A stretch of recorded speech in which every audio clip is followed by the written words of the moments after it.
할렐루야. 오늘 또 은혜로운 찬양으로 우리의 마음문을 열어주신 찬양대에 감사드립니다. 지난주 금요일 4월 27일은 대한민국의 참으로 역사적인 날이라고 이와 같이 말할 수가 있겠습니다. 남한과 북한의 정상이 만나서 회담을 했다고 하는 사실도 그렇지만 분단 73년 만에 북한의 통치자가 휴전선을 넘어서 남한 땅을 밟고 정상회담을 했으며 단숨에 많은 부분에 대해서 의견을 접근했다고 하는 사실도 놀랄 만한 일이죠. 세계 모든 언론들이 여기에 관심을 집중하고 있고 또 모든 정치인들이 이 부분에 대해서 관심을 가지고 있음을 볼 수가 있습니다. 그렇지만 이것이 사람들이 만들어낸 열매 같지만 하나님께서 허락하지 아니하시면 결코 이룰 수 없는 일이라는 것 우리 그리스도인들은 꼭 기억해야 될 것입니다. 교회와 성도들은 지금뿐만 아니라 나라가 분단된 이래 여기껏 한결같이 자유와 평화, 복음 통일을 위해서 기도해 왔습니다. 그 기도에 대한 하나님의 응답이 나타날 것임을 우리는 분명히 믿습니다. 그러나 이것은 시작에 불과합니다. 정치적인 업적을 드러내려고 미리 샴페인을 터뜨려도 안 되고 이제부터 잘 지켜보며 성급하게 가지 말고 더욱 조심스럽게 한 걸음씩 내딛는 발걸음이 되어야 될 것입니다. 중국의 모택동에 공산당 혁명 전술이 있습니다. 그것은 담담타타 전술이라고 이렇게 일명 불려지고 있는데 담담타타라는 말은 대화와 타격을 병행한다라고 하는 그런 뜻이죠. 앞에서는 대화를 하면서도 뒤에서는 공격하는 것입니다. 즉 상대가 강할 때는 대화 제스처를 보이고 상대가 약할 때는 가차없이 짓밟아버리는 소위 얼르고 뺨치는 전법이 바로 담담타타 전술입니다. 이 전술로 인연해서 중국의 장개석은 그 넓은 땅 중국 본토를 빼앗겨버리고 대만으로 물러갈 수밖에 없었습니다. 북한에 있는 사람들도 이 전술이 몸에 배어 있습니다. 그렇기 때문에 어느 순간에 태도가 바뀔지 모릅니다. 지금까지 수없이 많이 그런 일들을 우리는 겪어왔습니다. 그렇기 때문에 우리는 조심해야 합니다. 그러나 분명한 것은 북한에 담담타타 전술이 있다면 하나님께는 파수꾼의 전술이 있다고는 사실입니다. 오늘 우리 하나님께서 세우신 파수꾼이라고는 제목으로 우리 함께 말씀을 나누기를 원하는데 바로 이 파수꾼은 영적 파수꾼을 말하고 있는 거죠. 교회와 성도들에게 더욱 필요한 것은 바로 이 영적 파수꾼의 자리입니다. 하나님께서 바로 우리를 영적 파수꾼으로 불러주시고 성벽 위에 우리를 세워주셨다라고 그렇게 말씀합니다. 62장 전체 말씀은 이사야 선지자를 통해서 이미 바벨론 나라에 의해서 멸망당했던 이스라엘 그리고 황폐해지고 버려진 것 같은 예루살렘 성 여기에 대해서 하나님의 사랑과 회복에 대한 희망의 메시지를 지금 전하고 있습니다. 1절에 보니까 시온과 예루살렘을 위하여 잠잠하거나 쉬지 않을 것이다 하나님이 말씀하셨습니다. 이방 나라들이 내 영광을 보게 될 것이다. 또 나는 너에게 새 이름을 주겠다라고 말씀하시면서 새 이름을 세 가지로 주셨어요. 하나는 하나님의 손에 왕관 같은 존재다 너는 그런 놀라운 새 이름을 주셨고 내가 너를 기뻐한다라고는 의미에서 헵시바라고는 새 이름을 주셨고 내가 너를 사랑한다라고는 의미에서 뷸라라고는 새 이름을 주셨습니다. 그리고 그들에게 이런 새 이름만 주신 것이 아니라 8절 9절에 있는 말씀을 보면 하나님께서 오른손을 들어 시온을 축복하기로 맹세하셨다라고 말씀하십니다. 오른손은 권능의 손입니다. 하나님의 오른손은 권능의 손입니다. 이 오른손을 들어서 맹세하셨어요. 여러분, 하나님이 맹세하신다는 말이 어색하지 않습니까? 그런데 하나님께서 맹세하시면서까지 이 예루살렘 또 하나님의 백성들을 축복하겠다고 그렇게 선언하시는 겁니다. 즉 그만큼 이 말은 확실하니 너희들은 그대로 믿고 이 말씀대로 받아들여라 라고 말씀하시는 거죠. 내용이 무엇입니까? 네 곡식을 원수들에게 양식으로 주지 않을 것이고 네가 수고하여 얻은 포도주를 이방인들이 마시지 못하게 하겠고 추수한 너희들이 먹고 나의 성소들에서 그것을 마시며 여호와를 찬송하게 하겠다라는 말씀인데, 이 말은 한마디로 표현하면 다시는 너희들이 적군에 의하여 짓밟히거나 너희들이 수고하고 농사지어서 거두어들인 모든 곡식들을 적군에게 빼앗기는 그런 일이 없이 수고하고 땀 흘려 농사지은 너희가 그 농산물을 먹고 마시면서 우리 하나님 앞에 나와 제사하고 성소들에서 하나님 앞에서 그것을 마시며 하나님을 찬송하도록 내가 하겠다라고는 그런 놀라운 약속의 말씀입니다. 그런데 우리 하나님은 이런 예루살렘의 회복, 하나님의 백성들의 회복, 그래서 12절에 보면 너희들을 다시 거룩한 백성이라고 구속하신다라고, 또 찾은받은 자 버림받지 아니한 성읍이라고 너희들이 다 불려지게 될 것인데, 이런 예루살렘과 하나님의 백성의 회복의 역사를 위해서 꼭 필요한 사람이 있고 나는 그 사람을 세워야 되겠다라고 말씀하세요. 그 사람을 파수꾼이라고 그렇게 부릅니다. 여기서 파수꾼은 단순히 성을 지키는 보초가 아니에요. 하나님이 세우시는 영적 파수꾼을 의미하는 것이고 바로 그 사람은 기도의 사람이라는 것을 우리에게 말씀하고 있습니다. 영적 파수꾼의 역할은 주야로 계속 깨어서 성벽 위에 서 있어야 합니다. 여기 6절에 있는 말씀 보면 예루살렘이여 내가 너의 성벽 위에 파수꾼을 세우고 하나님이 세우신다 말씀하셨어요. 옛날 파수꾼들은요, 자기가 잠자지 않고 깨어있다고 하는 것을 알리기 위해서 이렇게 정규적으로 10분마다 한 번, 20분마다 한 번씩 소리를 냈다고 그래요. 아, 내가 깨어있다라는 것을 옆에 파수꾼에게도 알리고 또 자기의 지휘관에게도 알리기 위해서 이렇게 정해진 시간에 따라서 일정하게 소리를 냈다고 합니다. 그러면 사람들이 우리 보초가 깨어있으니까 우리는 안심하고 평안히 잠자도 되겠다. 그런 이제 마음을 갖는 거죠. 오늘 우리 하나님께서도 말씀하십니다.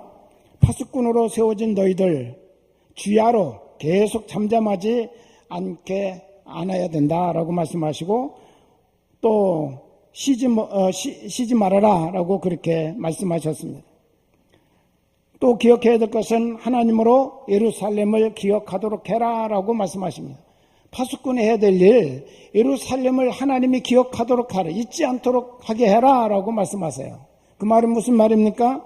계속 이 영적 파수꾼들이 기도하는 가운데 예루살렘을 노래하는 거예요. 하나님, 예루살렘을 불쌍히 여겨주십시오. 예루살렘을 회복시켜 주십시오. 예루살렘을 다시 하나님의 백성들이 살게 해주십시오. 황폐된 예루살렘을 건설하게 해주십시오. 예루살렘을 계속 노래하다 보면 하나님이 예루살렘을 잊지 않으시는 거예요. 생각하시는 거예요. 예루살렘, 저 파수꾼들이 노래하는 그 예루살렘 잊지 아니하시고 하나님이 기억하셨다가 때가 되면 그 일들을, 그들의 소원을 들어주시고 응답해 주신다고 하시는 것입니다. 그리고 세 번째는 하나님으로 쉬지 못하시게 하라라고 말씀하셨어요. 이건 하나님이 직접 파수꾼들에게 주시는 명령이에요. 나 쉬지 못하시게 하라. 너희들이 기도한 그것 가지고 성취하기 위해서, 그 응답해 주기 위해서 내가 쉬는 일이 없도록 너희들이 계속해서 나를 향하여 너희들의 기도 소리를 멈추지 말아라 라고 하는 그런 말씀이죠. 어느 때까지요? 하나님께서 예루살렘 영광을 회복하시고 세상으로부터 하나님이 예루살렘을 저렇게 회복시켜 주셨구나 라고 찬송을 받으실 때까지 하나님이 계속 그 일을 하시도록 너희들이 하나님을 쉬지 못하시게 해야 된다라고 말씀하십니다. 여러분, 이사야는 주전 700년경 사람입니다. 그렇다면 지금부터 거의 2800년 가까운 그런 때 존재했던 그런 분이고 그때 노래했던 예루살렘입니다. 그럼 오늘날 우리가 이 말씀을 받으면서 오늘 우리들의 예루살렘은 어디일까? 여러분, 그것은 내 인생일 수도 있습니다. 내 가정일 수도 있습니다. 나의 직장과 사업장이 될 수도 있습니다. 또 조금 넓게는 교회와 이 지역이 될 수도 있습니다. 더 크게 본다면 남북한을 아우르는 대한민국과 전 세계를 말하고 있다고 합니다. 여러분의 예루살렘은 어디 있습니까? 여러분에게는 과연 내가 서 있어야 될 예루살렘에 지금 존재하고 있는지 한번 여러분 자신의 신앙 속에서 내가 지금 서 있는 예루살렘이 어딘지를 찾는 시간이 되시기를 바랍니다. 파수꾼이 세워진 곳, 그것은 바로 예루살렘 성벽 위입니다. 여러분이 그 성벽 위에서 예루살렘을 지켜내는 그런 존재가 되어야 된다는 거예요. 여러분이 맡겨주신 그 예루살렘 성을 지키고 보호해야 될 책임이 파수꾼에게 있고 이 파수꾼이 그것을 감당할 수 있는 방법은 깨어있는 거예요. 깨어있어서 눈을 부릅뜨고 앞을 바라보고 행여 원수들이 이 성읍을 나의 예루살렘을 침략하는지 살피고 우리 하나님을 깨워드리는 그런 자세를 가져야 된다는 것입니다. 하나님의 선한 계획이 드러날 때 하나님께서 가장 필요로 하는 사람은 바로 성벽 위에 세워야 할 영적 파수꾼들이라는 사실을 잊지 마시기를 바랍니다. 나는 쉬지 않고 주야로 계속 기도해야 할 영역을 바라보면서 깨어 있어야 할 파수꾼이라는 사실을 믿으시기를 바랍니다. 우리 한번 같이 하겠습니다. 나는 하나님이 세우신 영적 파수꾼입니다. 기도의 파수꾼입니다. 할렐루야. 여러분, 영적 파수꾼은 저 사람이 영적 파수꾼이겠지, 그렇게 생각하지 마세요. 하나님이 세우신 영적 파수꾼은 바로 나 자신입니다. 내 삶에 예루살렘이 있다면, 내 기도 가운데 예루살렘이 있다면 나는 영적 파수꾼으로 세워진 사람이에요. 여러분이 책임져야 될 그런 사람들이 있다면, 여러분이 돌봐야 될 그런 가족들이 있다면 그 가정이 바로 나의 예루살렘이에요. 그 가정을 위해서 여러분이 그 가정 위에 서서 파수꾼으로서의 역할을 감당하는 성도가 되어야 된다는 것입니다. 강원도 태백에 가보면 매일 함께 모여서 중복기도를 드리는 사람들이 있습니다. 매일 정오가 되면 12시가 되면 그들은 말 위에 무릎을 꿇고 앉아서 그 형제들 가운데 한 사람이 대표로 기도문을 읽으면 모두가 다 한 목소리로 따라서 기도하는 겁니다. 그 기도문의 내용 가운데 이런 글들이 있습니다. 이 민족의 통일을 위해 기도합니다. 한국에 있는 교회들의 연합을 위해 기도합니다. 주님, 주께서 친히 사람들을 준비시키셔서 북한 땅에 복음을 전하고 예수 그리스도의 사랑을 전할 수 있도록 도와주시기를 구합니다. 이런 내용들이 계속 이어지는 거예요. 북한과 통일을 위해서, 한국 교회의 연합을 위해서 이들은 늘 정오만 되면 함께 모여서 무릎을 꿇고 하나님 앞에 한 마음으로 기도합니다. 이 공동체가 바로 태백에 있는 예수원이라고 하는 공동체인데 1965년 성공회 대천덕 신부가 설립한 이래 53년간 한결같이 이 기도문을 가지고 나라를 위해서 기도해오고 있는 공동체입니다. 그곳에서 무릎을 꿇고 녹음이 우거져 있는 한 큰 창틀 너머로 바라보면 글귀가 하나 딱 보입니다. 기도는 노동이고 노동은 기도다. 좀 생소한 단어죠. 기도가 노동이고 노동이 기도다. 매일 하루도 빠짐없이 50년 넘게 기도한다는 것은 결코 쉬운 일이 아닙니다. 힘든 일입니다. 그래서 그들은 진지한 기도는 힘든 노동과 같은 것이다 라고 생각을 해서 기도는 노동, 노동은 기도다 라고 그렇게 그들은 말하고 있습니다. 그렇다면 왜 기도가 그토록 중요한 것일까? 그 답은 기도는 노동이고 노동은 기도라고 쓰여있는 문구 맞은편에 또 다른 글귀가 하나 기록되어져 있는데, 그 내용은 이는 힘으로 되지 아니하며 능력으로 되지 아니하고 오직 나의 영으로 되느니라 라고 하는 스가랴 4장 6절의 말씀이 거기에 기록되어져 있어요. 예루살렘의 회복에 대한 하나님의 약속의 말씀이죠. 즉 이들이 기도는 노동이고 노동은 기도다라는 말과 이는 힘으로 되지 아니하며 능력으로 되지 아니하고 오직 하나님의 성령으로 된다라고 하는 이 말씀을 같이 그 옆에다가 써놓고 이 두 가지가 바로 우리들의 기도에 대한 해답이라고 말하고 있는 가장 중요한 이유는 바로 그것이죠.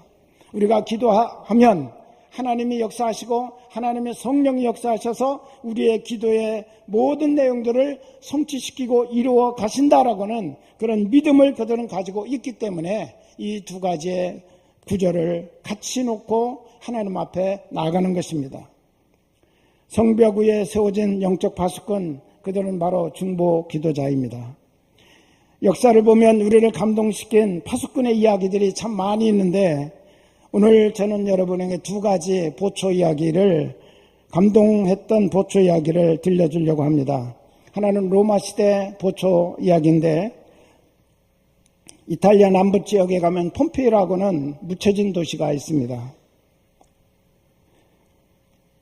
이 도시는 근처에 산에 화산 폭발로 인해서 한순간에 용암이 흘러들어와서 묻혀버린 그런 도시가 되는데, 요즘은 고고학에서 이 도시를 발굴해가지고 다시 복원시키는 작업을 계속 하고 있습니다.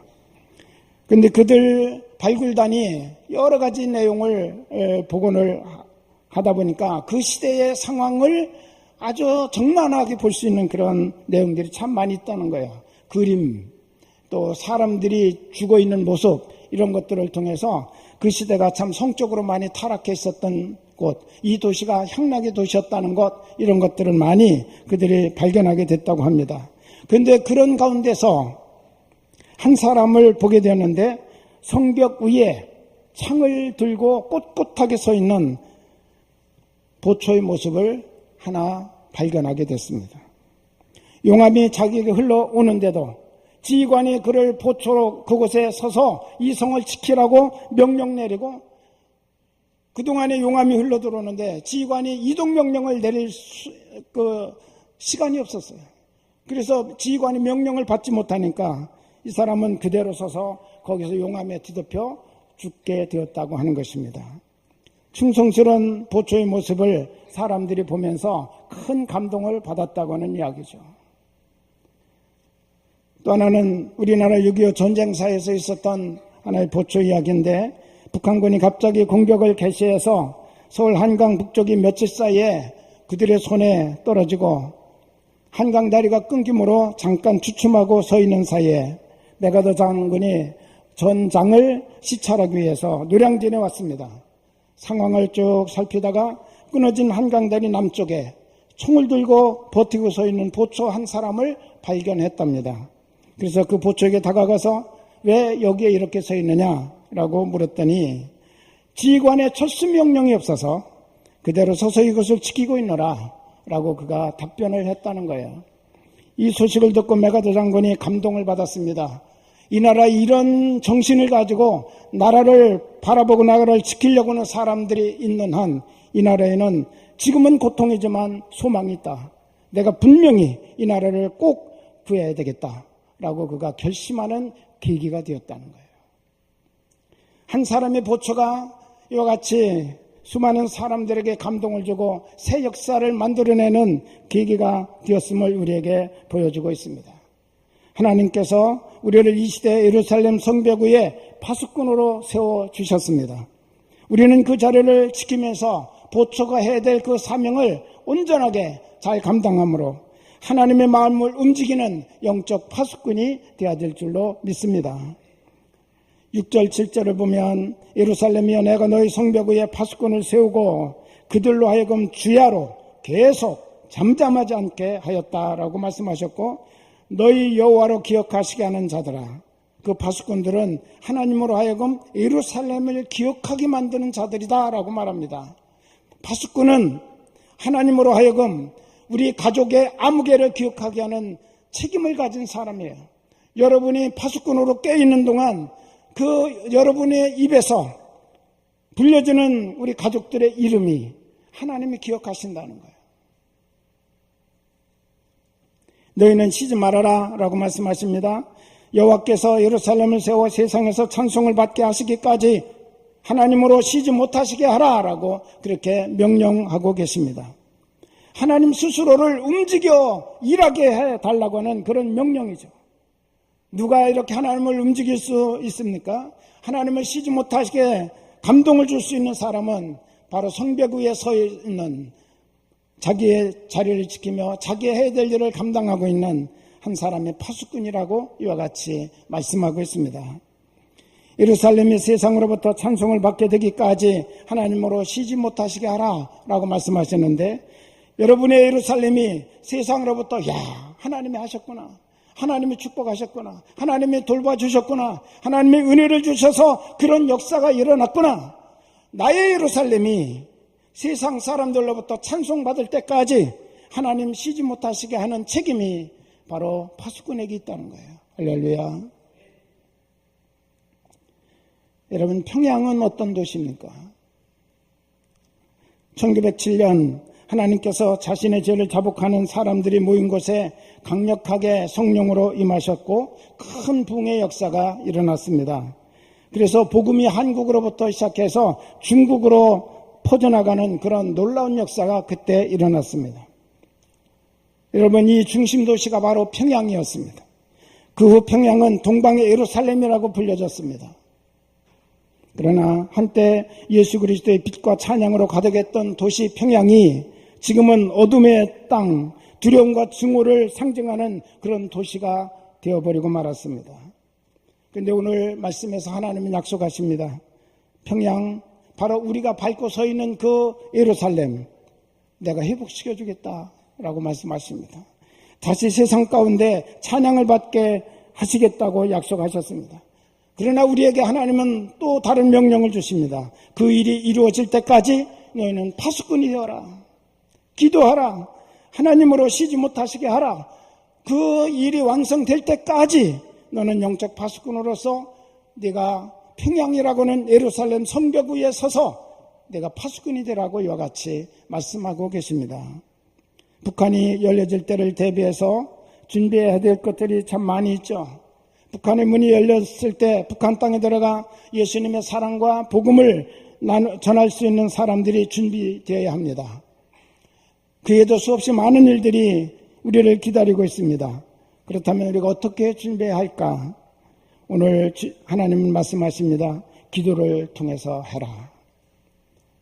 준비는 네가 하는 것이 아니라 내가 하는 것이고 너희들은 꿈을 가지고 기도하라고 말씀하십니다. 성벽 위에서 파수꾼이 내려다보면서 그때 이루어질 그런 세상을 생각하면서 우리로 하여금 파수꾼의 사명을 감당하라는 거예요. 그러면 하나님께서 기억하시고 잊지 아니하시고 다시 영광스러운 도시, 찬양받을 도시, 그 도시로 하나님이 회복시키는 그 일을 성취해 나가겠다고 이와 같이 우리에게 말씀하고 계십니다. 무엇보다 필요한 것은 예수 그리스도의 지체들인 교회가 연합해서 이 일을 위하여 우리가 기도하는 일입니다. 북한 땅에 분열된 교회 모습을 보여주거나 심어서는 안 됩니다. 하나의 교회, 하나님께서 세우신 하나의 교회임을 우리가 보여주면서 복음을 온전하게 전할 수 있는 교회가 되어야 될 줄로 믿습니다. 여러분, 그리스도인들이 연합하고 교회가 연합한다고 하는 것은 어떤 면에서는 기적과 같은 일이라고 어느 분이 말했어요. 그게 쉽지 않다는 거죠. 어렵다는 거죠. 지금까지 수많은 지도자들이 교회 연합을 위해서 애쓰고 힘쓰고 노력을 했습니다. 그런데 노력하면 또 다른 조직이 하나 또 생기는 거예요. 또 함께 합하자고 노력하면 또 다른 조직이 옆에서 생겨요. 계속해서 지금 하나가 되지 못하고 분열된 그런 모습을 우리에게 부끄럽게 보여주고 있습니다. 사람의 힘으로 되지 않습니다. 스가랴 4장 6절처럼 힘으로나 능으로 우리의 지식으로 되는 것이 아니라 오직 우리가 기도할 때 하나님의 영이 임하심으로 가능한 일입니다. 하나님이 만약에 북한을 열고 복음을 전하고 평양을 회복시키고 그 땅에 감리교회가 388개 교회가 있다가 다 지금 허물어졌어요. 이 교회들이 다시 재건되고 회복되는 역사가 일어나도록 하시려고 하나님이 작정하신다면 하나님께서 일하실 것입니다. 하나님이 일하시면 인간의 힘으로 할 수 없었던 교회 연합도 이루어지게 될 것이고 또 준비된 사람들을 하나님이 세우셔서 북한에 보내서 복음을 전하는 역사, 허물어진 교회들을 재건하는 그런 놀라운 역사들을 일으키게 하실 줄로 믿습니다. 여러분, 이 일은 우리의 힘으로나 지혜로나 경험으로 지식으로 되지 않습니다. 이 일은 오직 하나님의 능력으로만 가능한 일임을 우리에게 말씀하고 있습니다. 그러므로 우리는 하나님으로 하여금 일하시도록, 쉬지 못하고 일하시도록 우리는 계속해서 기도하는 성도의 책임을 우리가 감당해야 된다고 하는 것입니다. 하나님께서 기도의 파수꾼으로 오늘 이 시대에 세우신 저와 여러분, 기도의 꾀에서 하나님의 보좌를 움직이는 기도의 용사가 되시기를 우리 주님의 이름으로 축원합니다. 이 시간에 우리 함께 한 마음으로 기도하기를 원합니다.